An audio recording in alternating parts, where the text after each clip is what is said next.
का इलाज कर सके। पर वेगापंक इसके सामने एक कंडीशन रखता है कि मुझे तुम्हारे ब्लड का यूज करके तुम्हारे कुछ प्रोडक्ट्स बनाने हैं और इसके बदले में तुम्हारी बेटी का इलाज फ्री में कर दूंगा। और कुमा भी इसके लिए मान जाता है। इसके बाद हम देखते हैं कि एक नेवी की शिप वेगापंक के लैब की तरफ आगे बढ़ती जा रही है, जिसके अंदर इस वक्त किजारो मौजूद होता है। किजारो वेगापंक से मिलता है और इसे समझाता है कि तुम जो कुछ भी इस लैब के अंदर करते हो वो सब कुछ एक सर्वेलेंस टेक्नोलॉजी के जरिए नेवी को पता चल जाती है, जो कि तुम्हारे ऊपर 24 घंटे नजर बनाए हुए हैं। तुम तो सरकार के साथ हो ना, तुम पायलट का साथ कैसे दे सकते हो? जिसके बाद सैटर्न वेगापंक से बात करता है। सैटर्न सर जी, हम लैब पहुंच चुके हैं। वेगापंक, मैं जानता हूं तुम इस इंसान का ब्लड बनाने वाले हो जो कि एक पायलट है, और अगली इन सारी चीजों को जानने के बाद भी तुम अपने एक्सपेरिमेंट को जारी रखना चाहते हो। क्या तुम्हारे साथी को मेरी एक शर्त को मानना होगा? इसके बाद ही तुम पूरी का इलाज करवा सकते हो। पहली शर्त है तुम्हें 7 वॉरलॉर्ड्स में से एक बनना होगा, क्योंकि एक रूकी पायलट जिसका नाम किमोनिकस जीनियस है, उसने एक वॉरलॉर्ड को हरा दिया है। इसलिए मैं चाहता हूँ कि तुम उस काली गंदी गाड़ी का रिप्लेसमेंट बनो ताकि पावर बैलेंस को मेंटेन किया जा सके। दूसरी कंडीशन है तुम्हें नेवी का एक ह्यूमन फैमिली बनना होगा। वेगापंक इसे सुनते ही हैरान हो जाता है कि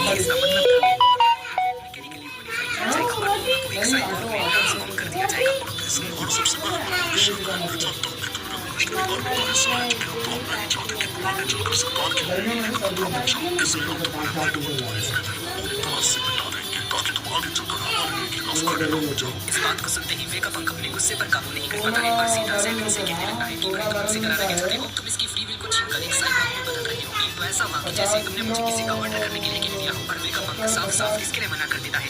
मुझसे आगे बढ़ने की पोजीशन में नहीं, हालांकि जैसा कहा जाए वैसा करो। और हाँ, तुम्हारी सारी शर्तों को मान लेते हो, इसके बाद का इलाज हम करवा सकते हैं। अगर तुम इन शर्तों को नहीं मानते तो हमें कोई भी अपनी नहीं है। वैसे भी हम इस लड़की बेटी के लिए इतना पैसा खर्च क्यों नहीं करें? और वेगापंक घबरा जाता है क्योंकि कुमा की फ्री विल को इरेज करने के बारे में सोच रही होती है, जो कि एक तरह से किसी का मर्डर करना ही होता है। तभी कुमा रोते रोते वेगापंक से कहने लगता है कि मैं ये सारी शर्तें मानने के लिए तैयार हूँ। तो कैसे करने से अपनी बेटी को बचा सकता हूँ?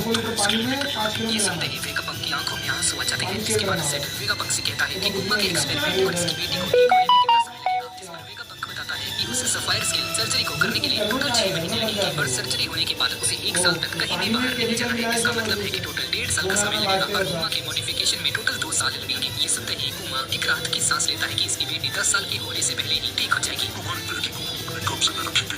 क्या पता जब तुम्हारी बेटी ठीक हो जाए तो तुम हमारे ही खिलाफ आकर खड़े हो जाओ। इसलिए तुम जब तक अपनी फ्री विल को पूरी तरह से खो नहीं देते हो तब तक तुम्हारी बेटी पूरी हमारे कब्जे में रहेगी। कुमा के पास और कोई रास्ता नहीं होता है, इसलिए कुमा इन शर्तों को मानने के लिए राजी हो जाता है। और साथ ही में कुमा सैटर्न से रिक्वेस्ट करता है कि ठीक है, मैं अपनी बेटी के ठीक होने के बाद उससे नहीं मिलूंगा, पर उससे सॉल्वेंट किंगडम के उसी चर्च में रखा जाए जहाँ उसने अपना बचपन व्यतीत किया है। सैटर्न इसकी रिक्वेस्ट को मान जाता है। इधर हम पूरी को देखते हैं जो कि लैब के अंदर मस्ती कर रही होती है और तभी इसकी मुलाकात सेंटा मारू से हो जाती है और इसे चिढ़ाकर मोटा मोटा कहकर यहाँ से भाग जाती है। सेंटा मारू भी इसके पीछे पीछे आने लगता है और कुमा बोरी के पास आता है और इसे